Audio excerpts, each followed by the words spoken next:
Tidak ada yang mengira bahwa akar pohon umur 1000 tahun telah mengalami kerusakan selama bertahun-tahun. Telah menjadi rumah ajaib yang luar biasa berkat renovasi seorang pria. Di episode sebelumnya, Joy menghabiskan 1 hari menggali bagian dalam akar pohon. Joy memutuskan untuk memperbaiki atap untuk mengatasi masalah air hujan yang turun. Dia mengambil gergaji untuk memotong bagian atas pohon yang berlebih. Akhirnya pangkas bagian atas pohon menjadi segitiga. Segitiga stabil, ini juga dikenal dengan Joy. Kemudian dia mengambil kapak dan pergi ke hutan, menebang beberapa pohon biasa. Dia dengan ringan memproses batang kayu itu dan kemudian memasangnya di atap segitiga. Setelah itu kayu direkatkan pada rangka untuk membuat rangka atap. Joy pergi mengumpulkan beberapa pohon yang kokoh, berniat menggunakan kayunya untuk membuat ubin. Pengalaman hidupnya sangat kaya.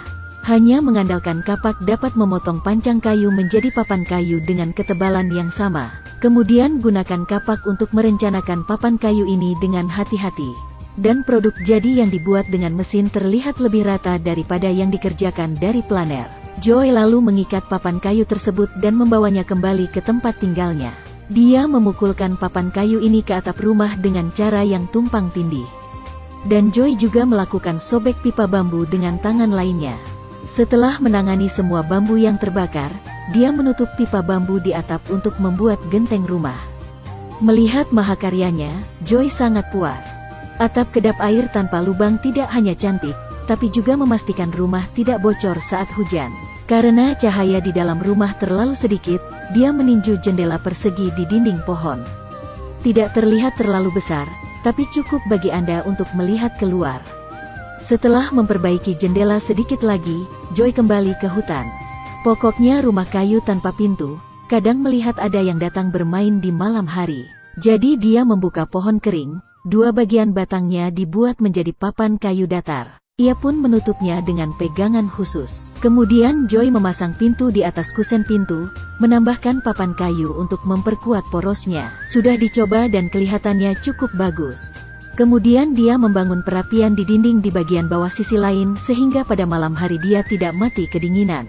Ketika dia menembus tiang kayu di bagian bawah, dia menggunakan batu dan lumpur untuk membangun jalur asap terpisah. Terakhir pasang cerobong asap yang terlihat murahan, dan perapian di dinding selesai. Jika dia bermain poker di sini, ruangnya akan cukup. Kemudian Joy membelah kayu untuk menyalakan perapian di dinding. Duduk dan istirahat sejenak di rumah kayu itu. Lalu dia menggunakan kayu untuk membuat kusen jendela. Tambahkan potongan kaca yang Anda bawa sebelumnya dan Anda akan memiliki jendela transparan. Saat hari sudah gelap, Joy menyalakan 3 lilin dan memanggang beberapa ubi. Setelah makan beberapa potong, dia tidur nyenyak di rumah. Keesokan harinya ketika dia bangun, terlihat jelas bahwa Joy yang mengantuk tidak berniat pergi. Dia menemukan beberapa jamur yang jatuh di hutan, memotongnya menjadi irisan, dan membuat sepoci teh jamur untuk diminum. Tapi teh ini dimasak, setelah diminum selalu miskin atau tidak, masih menjadi misteri yang belum terjawab.